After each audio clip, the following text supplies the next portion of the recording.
ନୂଆପଡ଼ା ଜିଲ୍ଲା ସିଦ୍ଧ ପରିବାରର ନୂଆଖାଇ ଭେଟଘାଟ ଅନୁଷ୍ଠିତ ହୋଇଯାଇଛି। ସିନାପାଲି ବ୍ଲକ ଅନ୍ତର୍ଗତ ଜାମଗାଁଠାରେ ନୂଆପଡ଼ା ସିଦ୍ଧ ପରିବାର ତରଫରୁ ନୂଆଖାଇ ଭେଟଘାଟ ଆୟୋଜିତ ହୋଇଯାଇଛି। ଏହି ଅବସରରେ ମୁଖ୍ୟ ଅତିଥି ଭାବେ ଖଡ଼ିଆଲ ବିଧାୟକ ଅଧିରାଜ ମୋହନ ପାଣିଗ୍ରାହୀ, ମୁଖ୍ୟ ବକ୍ତା ଭୁବନେଶ୍ୱର ଇନ୍ଦ୍ରକର ଅନ୍ତର୍ଯାମୀ ସାହୁ, ବିଶିଷ୍ଟ ଅତିଥି ପୂର୍ବତନ ଜିଲ୍ଲା ପରିଷଦ ସଦସ୍ୟ ଲିଙ୍ଗରାଜ ଗିଭେରା, ସମ୍ମାନିତ ଅତିଥି ଗୋଦାବରୀଶ ନାୟକ, ସତ୍ୟବ୍ରତ ଗହିର, କ୍ଷମାନିଆଲ, ନିତ୍ୟାନନ୍ଦ କଟା ସଭାପତିତ୍ୱ କରିଥିଲେ।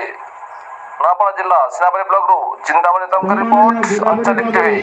ଏବଂ ଆମର ଭୁବନେଶ୍ୱରରୁ ବରିଷ୍ଠ ଡକ୍ଟର ବେହେରା ବାବୁ ଏବଂ ମଞ୍ଚରେ ମଞ୍ଚାସୀନ ସବୁ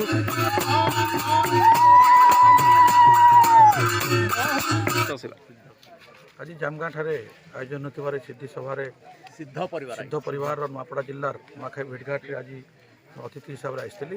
ଆଉ ଜାଣିବାର ପାଇଁ ପାଇଲି ଯେ ଏଠି ସିଦ୍ଧି ପରିବାର ନୂଆପଡ଼ା ଜିଲ୍ଲା ତରଫରୁ ଗୋଟେ ଚିକିତ୍ସା କେନ୍ଦ୍ର ଖୋଲିକରି ଲୋକଙ୍କୁ ନିଃଶୁଳ୍କରେ ସ୍ୱାସ୍ଥ୍ୟ ସେବାର ହେଉ କି ମାନବ ଜୀବନ ନିର୍ମାଣ କରିବାର ବିଷୟରେ ଅନେକ ଶିକ୍ଷା ଏଠି ଲୋକଙ୍କୁ ଦିଆଯାଉଛି।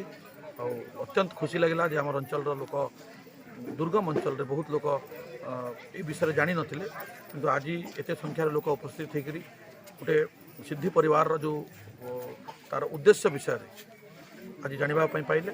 ଆଗାମୀ ଦିନରେ ଏ ପରିବାରର ଆହୁରି ଉତ୍ତର ଉନ୍ନତି ଆମେ କେମିତି ହେବ ଏବଂ ପ୍ରଚାର ପ୍ରସାର କେମିତି ହେବ ଏବଂ ଲୋକ ଏଠି ରହିକରି କେମିତି ବ୍ୟବସ୍ଥା ମାନେ ଚିକିତ୍ସାର ବ୍ୟବସ୍ଥା କେମିତି ପାଇପାରିବେ, କେମିତି ଗୋଟେ ଚିକିତ୍ସାଳୟ ଏଠି ସୃଷ୍ଟି ହେବ ତାର ବିଷୟରେ ଆମେ ଆଲୋଚନା କରିଛୁ। ଏବଂ ବିଧାୟକ ପାଣ୍ଠି ତରଫରୁ ତାଙ୍କୁ ପ୍ରତିଶ୍ରୁତି ଦିଆଯାଇଛି ଯେ ଆଗାମୀ ଦିନରେ ଏଠି ଗୋଟେ କମ୍ୟୁନିଟି ହଲ୍, ସିଦ୍ଧି ପରିବାରର ଗୋଟେ କମ୍ୟୁନିଟି ହଲ୍ ନିର୍ମାଣ ପାଇଁ ଏଠି ଆଜି ପ୍ରସ୍ତାବ ଦିଆଯାଇଛି।